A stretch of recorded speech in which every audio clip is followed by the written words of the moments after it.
Hey, hey! Welcome to Sunny and Ratchet, your go-to spot for real talk and real laughs with your two favorite hosts who are spilling the tea, but not the wine. Skies might be big, but the opinions are bigger. This is where you'll find your weekly dose of drama and magic, always served hot and slightly chaotic. I'm the one that likes to tell it like I see it. And I'm the one who finds the silver lining, even if it's duct taped on. We're just two women from the Midwest, one the ever optimist, and the other a realist, just trying to keep the train on the tracks. So if you like gossip, world news, unsolicited advice, and good old-fashioned sarcasm, you're in the right spot. Is this Sunny and Ratchet? Pull up a chair and let's get into it.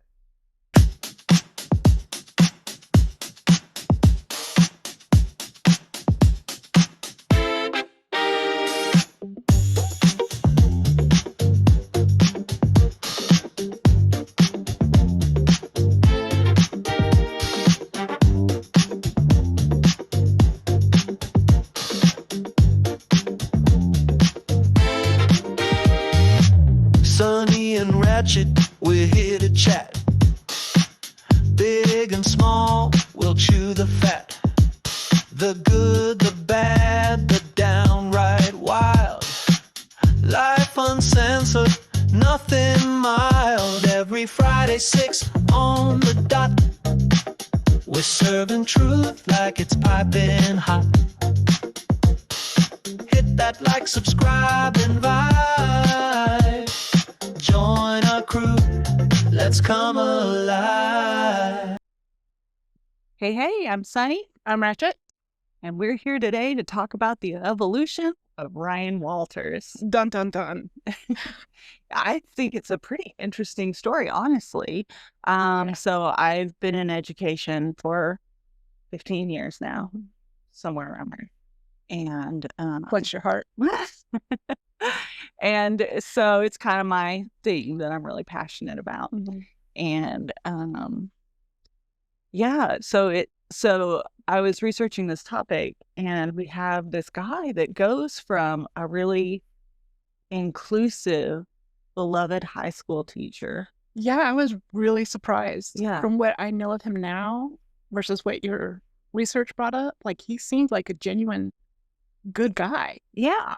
And then there's this transformation that happens to where he's kind of persecuting different groups and accusing educators of being woke leftists. And One of us. how does that happen?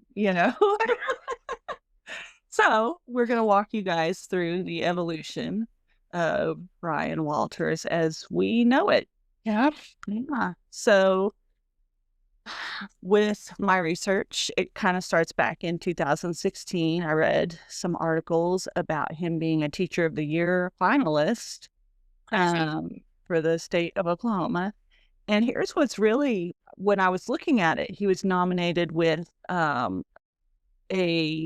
organization called CAIR, which I think is CARE. Okay. CARE Oklahoma.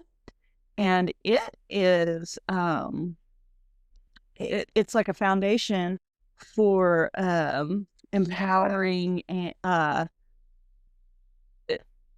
Islamic rights for American Muslims. So that was seriously unexpected to me. And then I read some testimonials from students. He was a real advocate and made his transgender students feel welcomed in a time when it wasn't. Like there were a lot of teachers that were kind of openly, verbally expressing, that Disdain. yes. But he was supportive of the Gay-Straight Alliance. Which is so weird, knowing how he is now. Right. And then he has another student who was a history student talked about him, they did say he wasn't really expressive of his political beliefs. You wouldn't know because he wasn't ever imposing that on anyone. He was teaching students to think critically and decide for themselves. Like a good teacher should. Yes. And so one of the things that was mentioned, he was in favor of teaching about the Tulsa race riots. He taught about the harmful government policies put in place that were hurtful to Native Americans with the Indian Removal Act. And just there's a lot of students that are really very surprised. Like, they had these high hopes when he got involved politically. They were like, this is the right guy to represent education, that are now really shocked by who he is today. So his foray into politics kind of started through his position as a tennis coach. Mm-hmm. That's how he got introduced to Stitt while Stitt was running for government. Not government, governor. But yeah, so they met when Stitt's daughter was playing at a tennis match. Yeah. And so that's kind of how that bond happened, which, I guess I would think that if you're wanting to be buddies with Stitt, then that's an indicator that you maybe have some conservative leaning, maybe. But I don't think anyone saw this coming where he is today, No, like when you were, like the way you presented him from your research, I would have thought that they were two completely different people. Mm-hmm. And I would really love to hear from his past students Mm-hmm. and see what they're thinking now, like with him wanting to go above and beyond. Like, I don't think he's going to stop at governor or wanting to stop at governor if he even gets that far. Hopefully not. I mean, that's kind of something that when we take a look at it, that's what a lot of people predict, is that this difference is because of his ambitions. Yeah. For sure.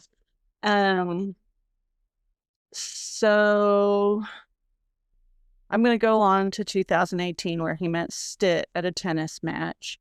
After Stitt won, he invited Brian Walters to be a part of his educational working group to advise, like, with that change in administration, advise them on, I guess, educational policy. So that's also when Ryan Walters began writing national publications. Like, I don't think that they really saw publications from him anymore, but he that was like the first inkling of his views, because he was starting to publish some conservative views that he had never voiced in the classroom. Mm-hmm. And so that starts after he is teamed up with Stitt. And one of the things he criticized was a 2015 Supreme Court ruling that established a right to gay marriage. And like the comment, I guess, that I read secondhand was, he said it demonstrates why justices shouldn't have final say on constitutional matters. Very strong words. Very strong words, especially from a history teacher. Yeah. From a history teacher is saying that our judicial system isn't good enough. Yeah. Because it's not in his belief system. Right. That says For someone who taught neutrality to others. It's crazy. Yeah. So then in 2019, he's appointed as the executive director of Oklahoma Achieves. So Oklahoma Achieves, it's an organization that supports school choice, meaning that you're not going to school in the district you live in. You can have your child go to other schools. And he was a supporter of that or not? He was. So one comment, and I'm going to read because it was a quote from an article, and it was said by Erica Wright, who is the founder of the Oklahoma Rural tricky words, Schools Coalition. So she said that at that time in 2019, it was this random, unknown, fresh-faced teacher from McAllister that all of a sudden popped into the state chamber spotlight. So he was kind of this unknown. This guy with fresh ideas, And so there he is.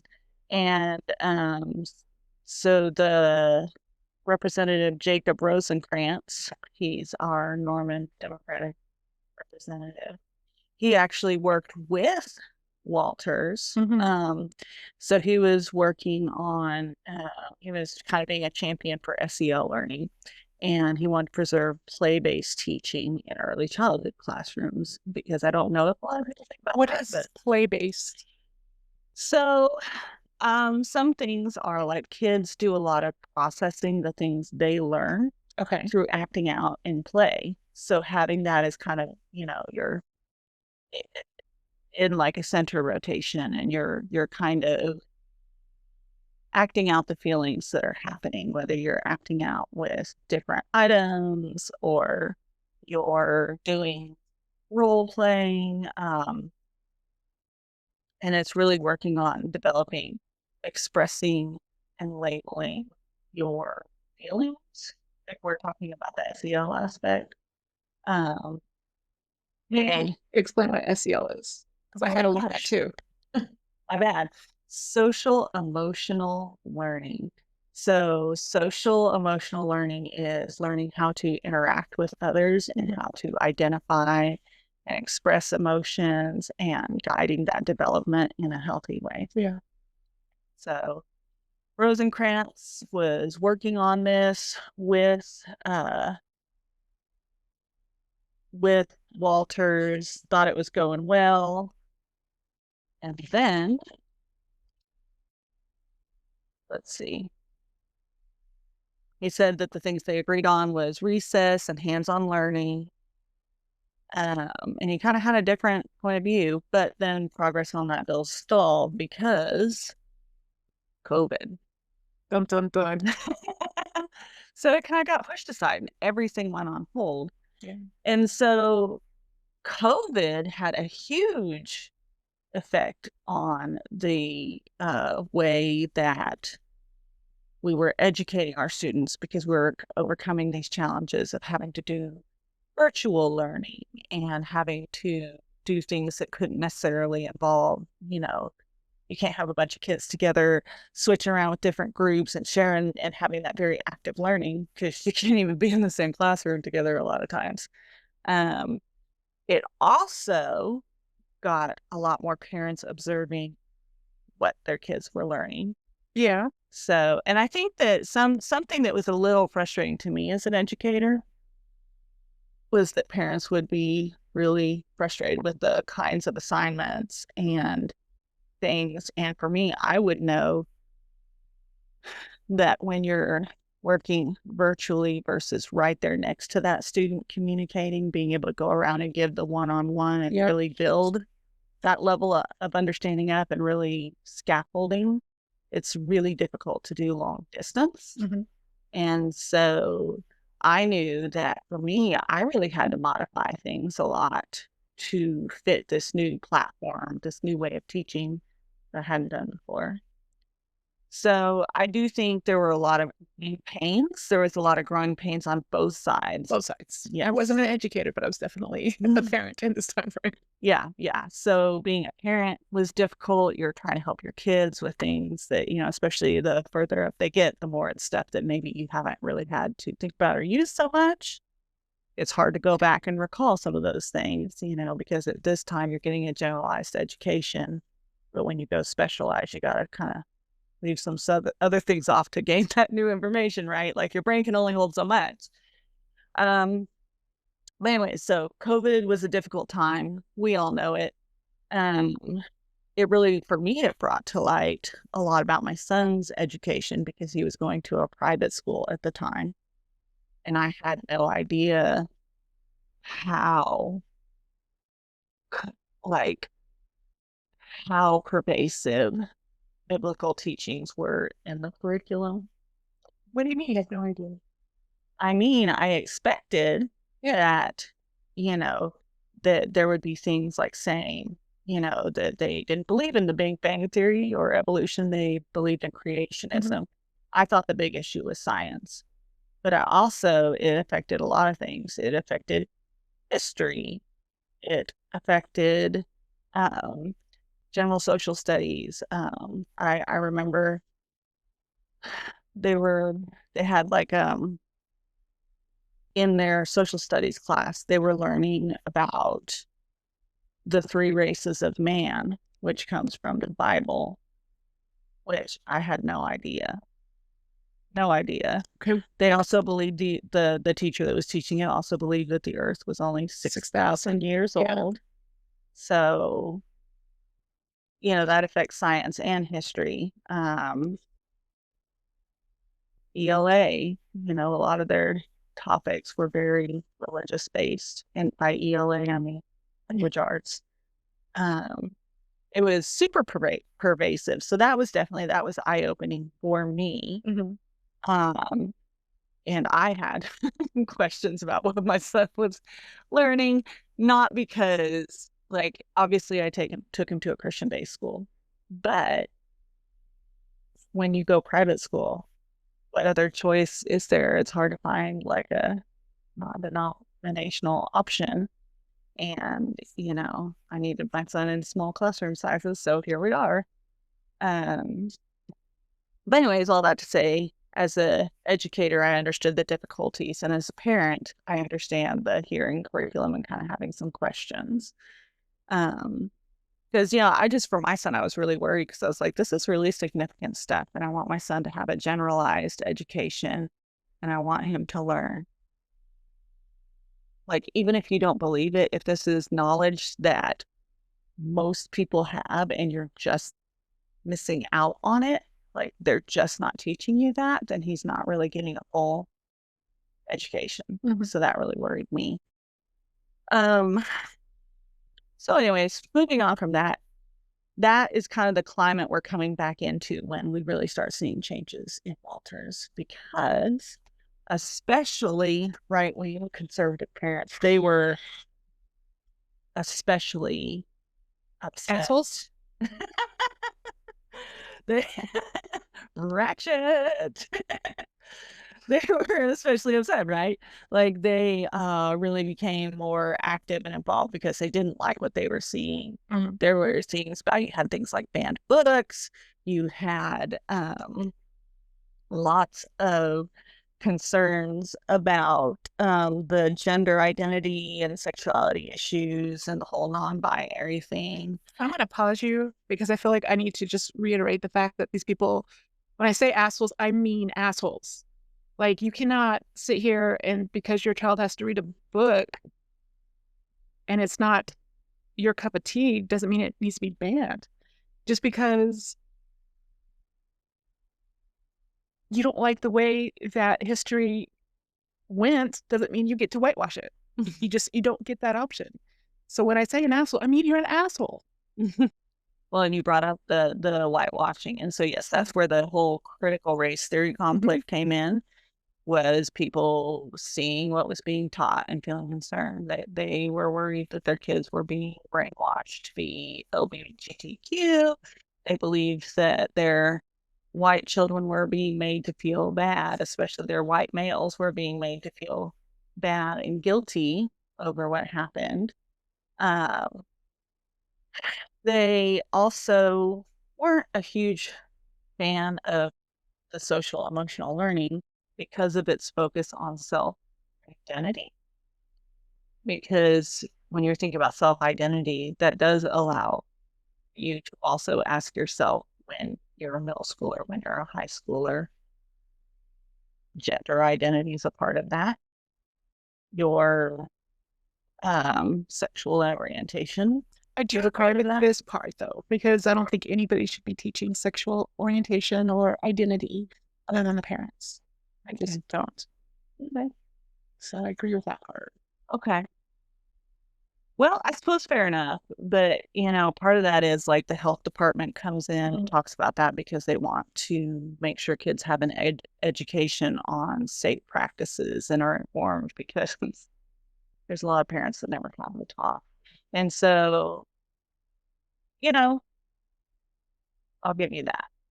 We are caught in a world where you have parents that don't want kids taught something because you would be doing that and you would do a good job of it. And other parents that are like, why aren't you preparing my child for life, that aren't really all that involved in doing those kinds of things, you know? If you have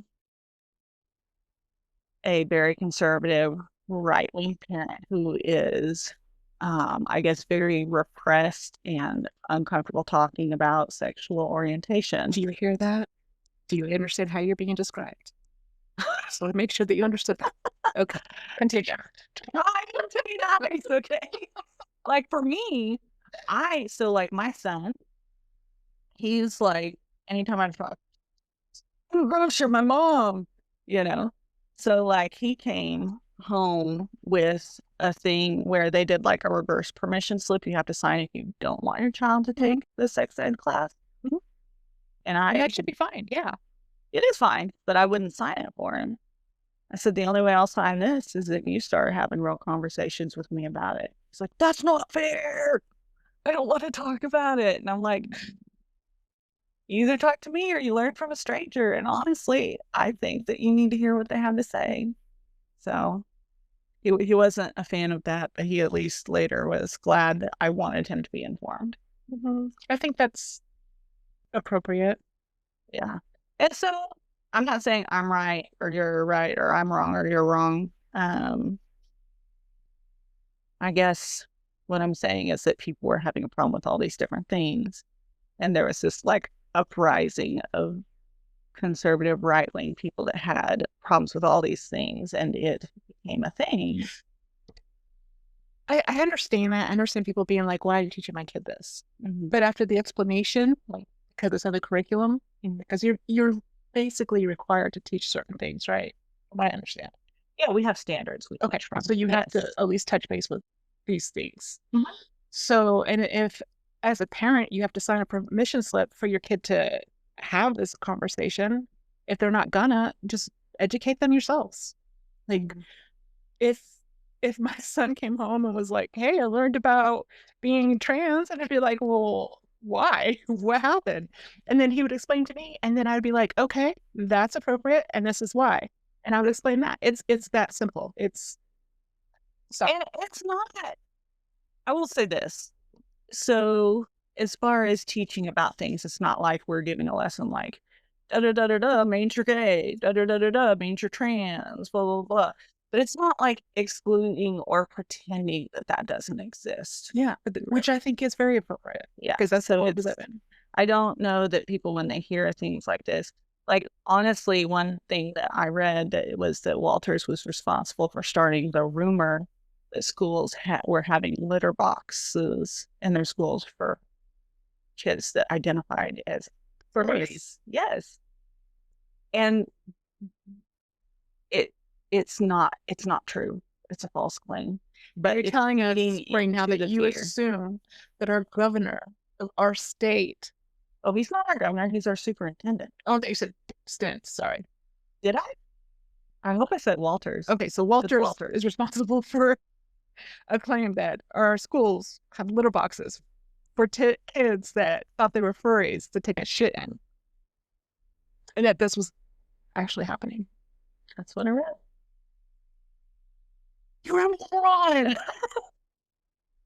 If you believe this, I'm like, I think that this feeds into this idea that he is ambitious and he's drinking the Trump tea.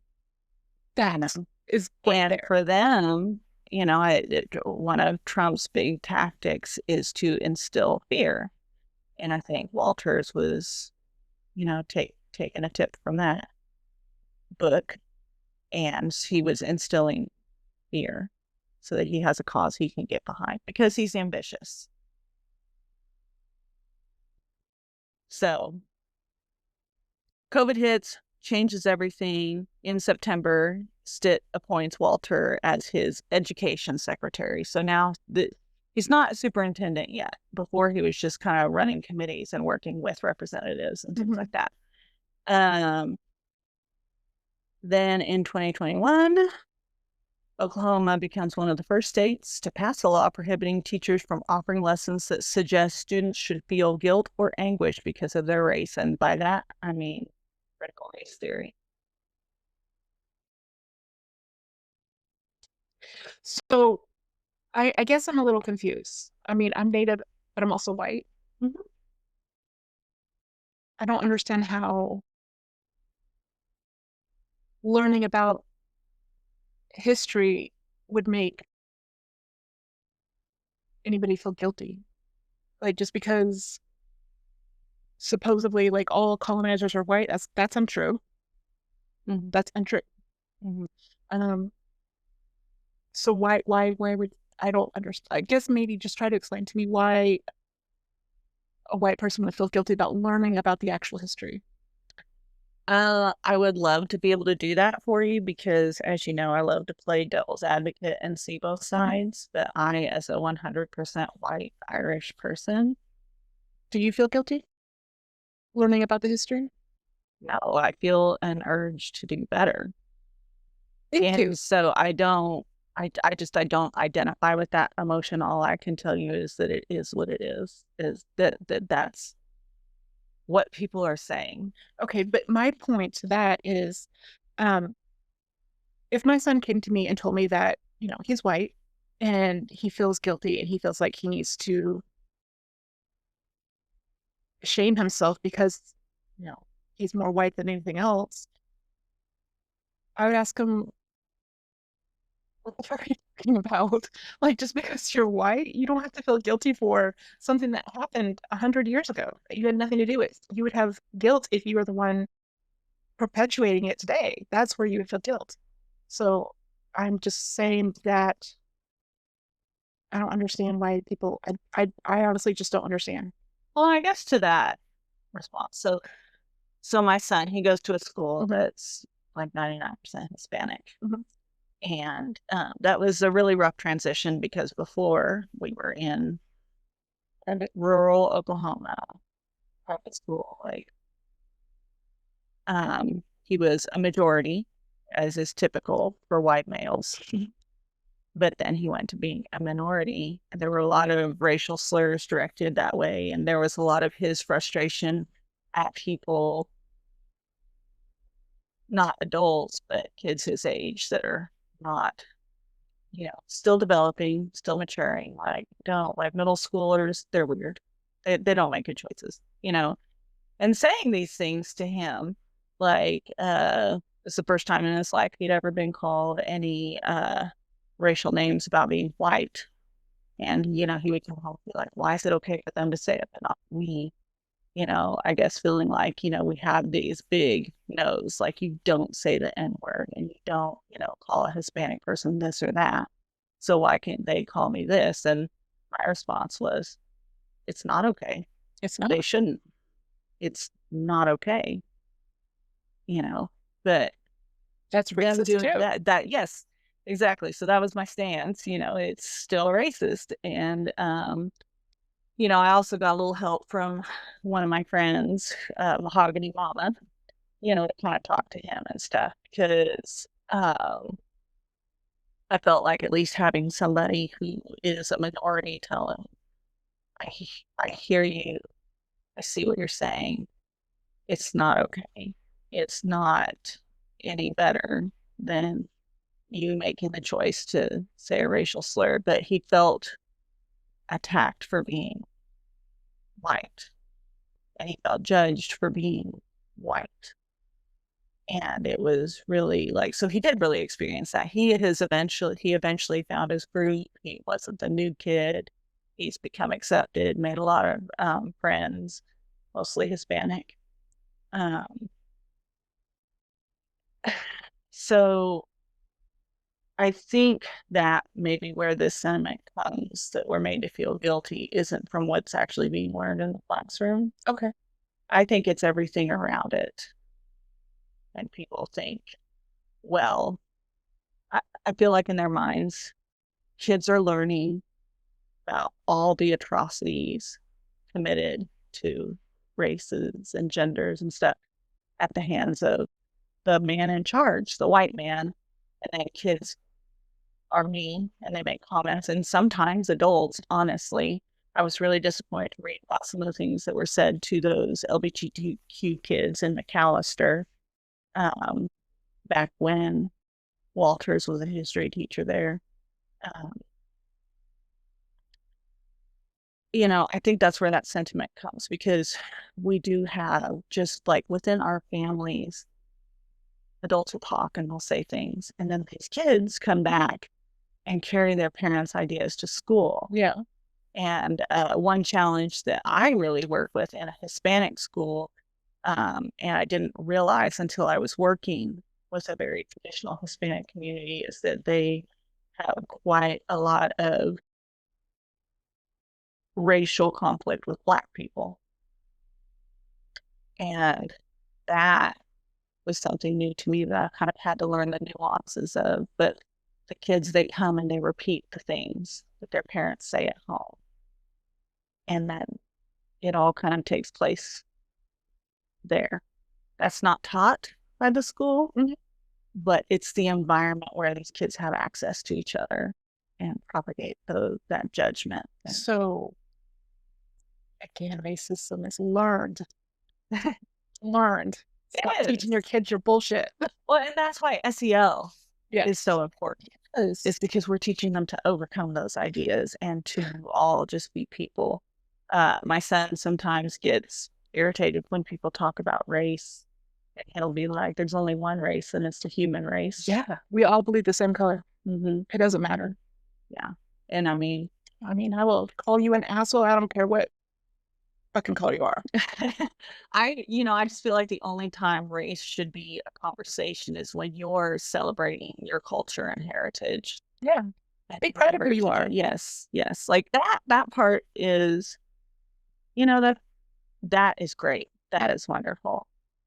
But it should never be used to categorize someone in a derogatory way. No. Sorry, I interrupted because No, it's okay. Yeah, critical race theory, hot topic. We could probably do a whole episode on that. We might, because I find it really interesting. So anyways, Oklahoma is one of those front runners, and which, and at the time, a lot of us as educators were like, we just didn't even know what that meant. Not teaching critical race theory, like we weren't even sure exactly what it was. It's taken a long time to get to an understanding of what they're even talking about, but then also being held at teaching standards. So 2022, Walters wins the Republican primaries for state superintendent. Dun, dun, dun. 2023, in January, he steps into office. So he becomes state superintendent, and some say this kind of allowed him to step out of his kind of role under Stitt and become his own political figure. Yeah. And that's where we see him really doubling down and really speaking out about his right-wing conservative views that are not just, there are a lot of Republicans on this, kind of spectrum, but he's kind of, there's some that are in the middle where we thought he was, and then he's way over there. Right? Yeah. Yeah.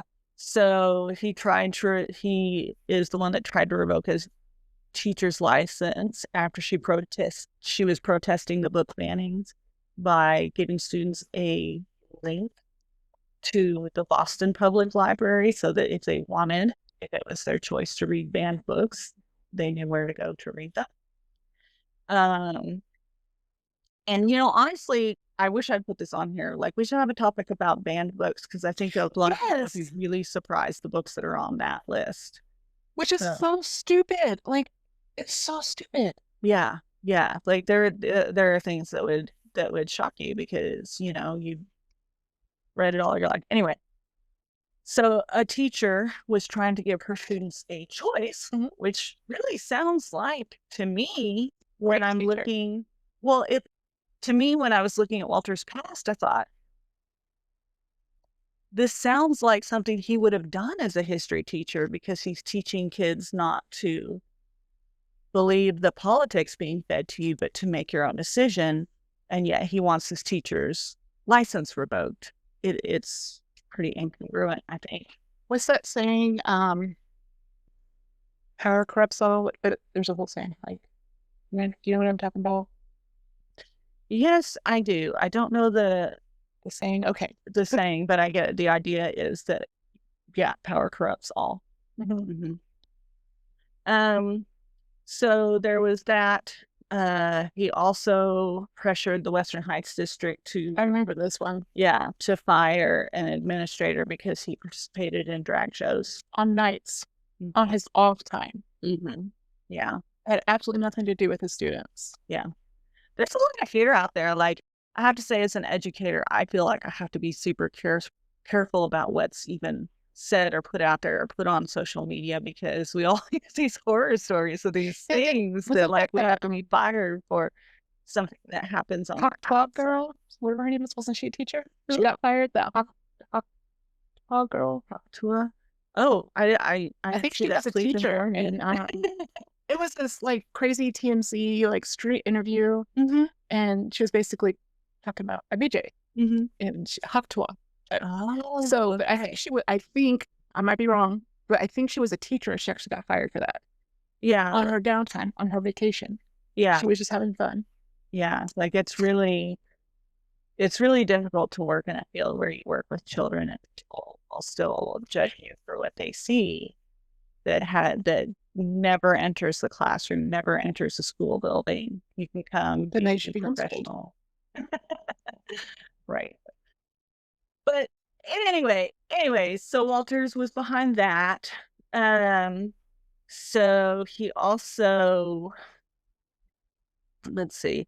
So he acknowledged his campaign and said it was a referendum on groomers. And what he means by that is he was accusing LGBTQ educators of being groomers.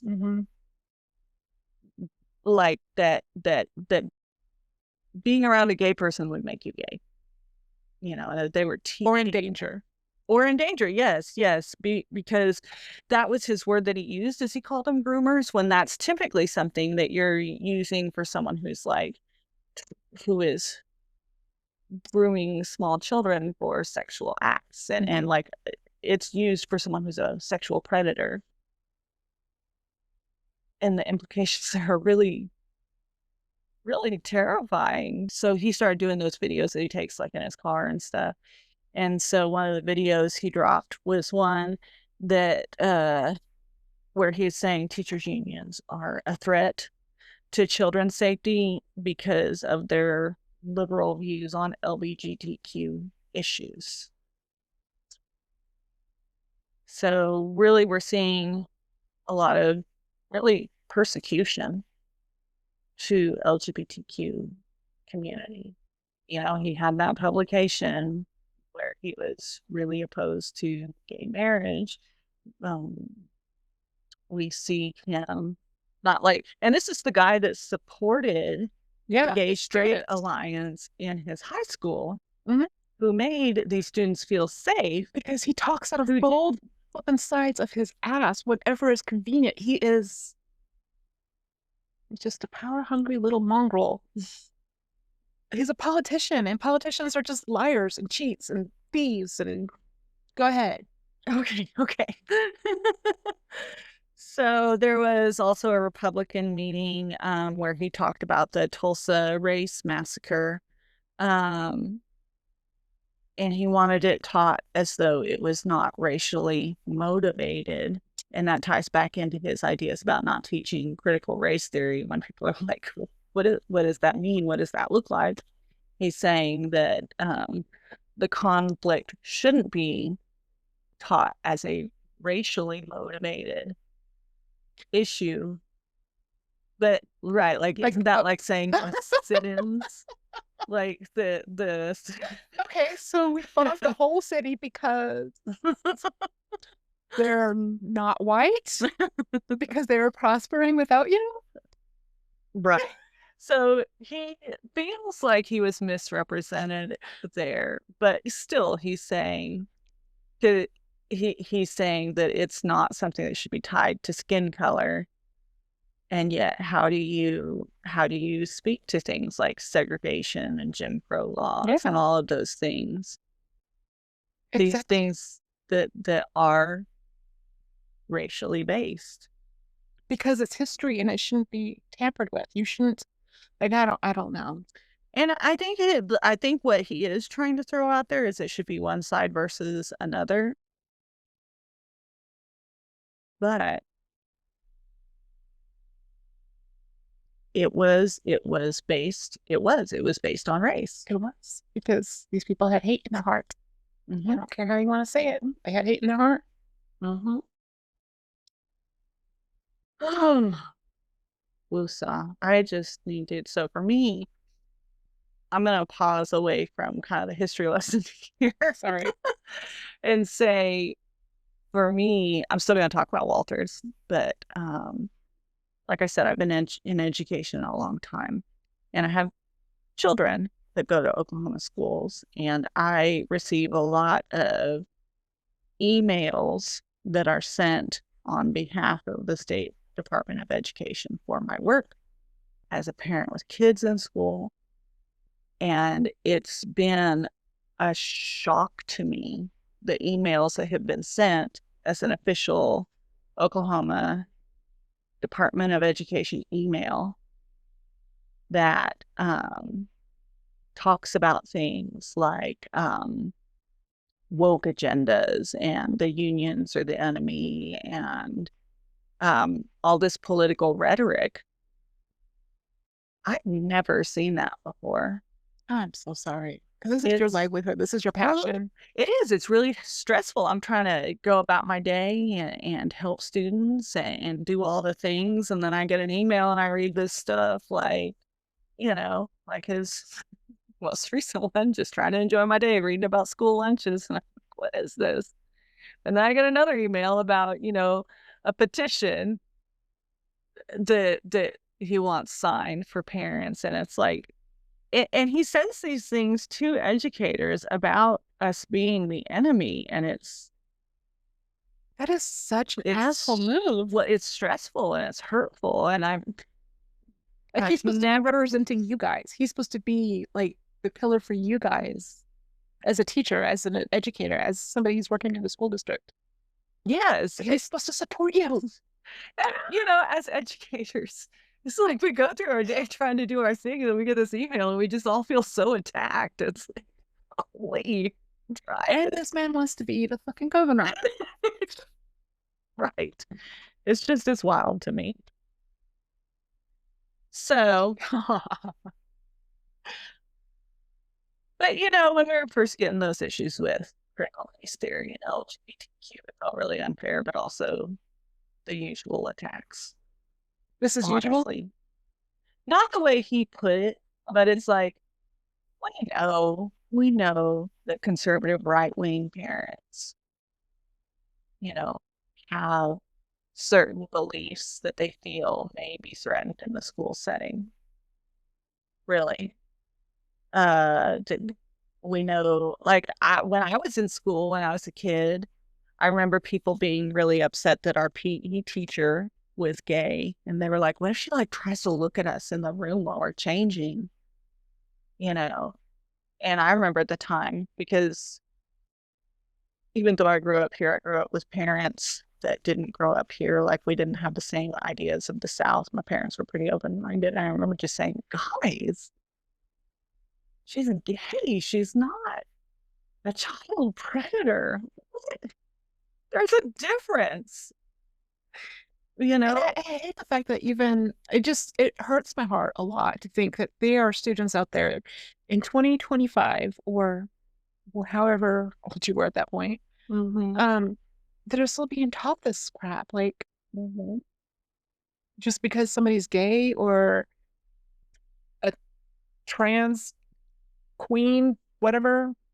The thing that scares me is that I was feeling like we've come a long way from where I was as a kid. Yeah.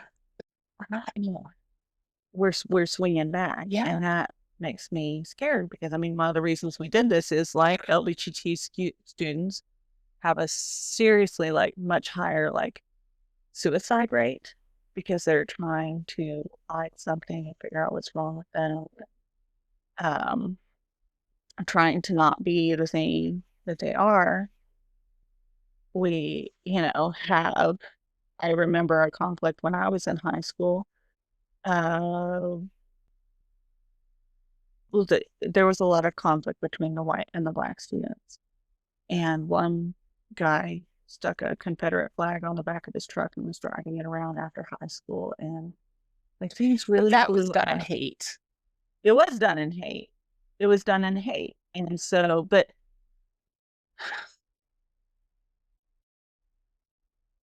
this is what we need to move away from. Yeah. And I feel like I've seen a lot of progress from when I was young to now. And it's awfully scary to me that we're circling back because people get hurt. People die. People commit suicide because of hate thrown their way. And I hate to see labeling and categorizing, and I hate to see social emotional learning taken out of the picture when we need to be fostering love for humankind. And if you can't love them, at least practice tolerance. We're not. Yeah. Or at least these policies ask us not to. Which is really sad. And like you said, we're going backwards, and it's so crazy. It's so crazy. I mean, we've said this over and over again. Women have literally had body autonomy, and that's one of my words I can't say right, for 50 years, and now we don't again. Mm-hmm. And now we're saying like, oh, we can't talk about our history appropriately so that we don't repeat it.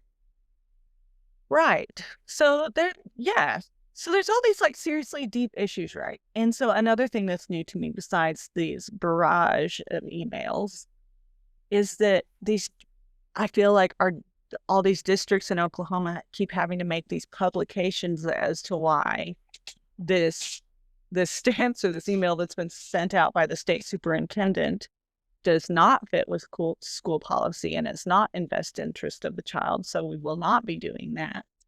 How does that work? Being that basically your boss as a superintendent is saying, you need to do this. This is the first time I've ever seen this kind of thing. And another thing I think we need to keep in mind, so education, we're having trouble with funding, right? And how much money is being spent because people are having to take him to court because of the violation of our rights, like especially the Bible mandates, which I want to get into next. Let's go there. Yeah, let's jump into it. So in 2024, in June, Walters mandated that school districts had to include the Bible as an instructional support into the curriculum for grades 5 through 12. And he cited it as important because it's a historical document, but he was also calling that a Bible had to be placed in every classroom. I remember this. Right. I remember this. So like, yep.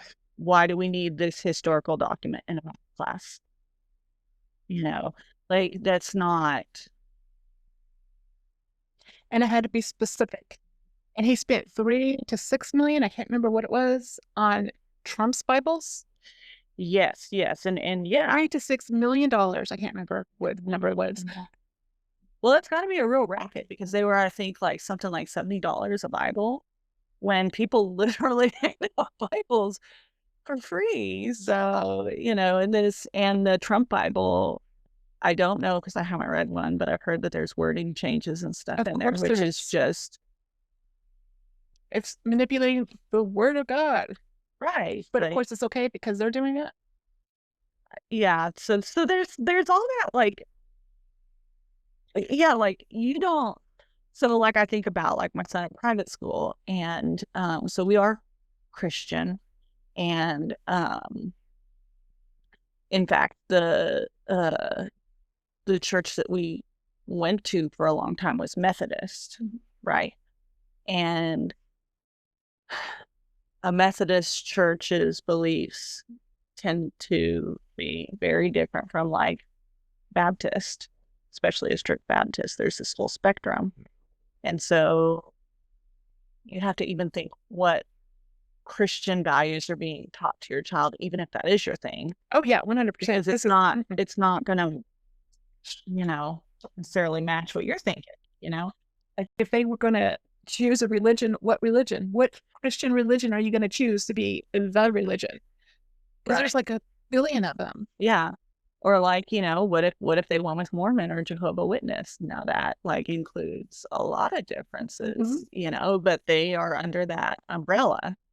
So, oh, I did have some notes here.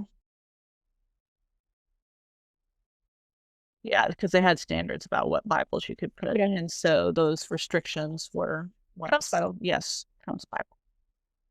So that's when we mentioned several school districts said, we're not going to do this because he'll throw these things out there, and it's like we have like all these systems in place to ensure that there are lots of people with lots of eyes on it making the best decision possible, right?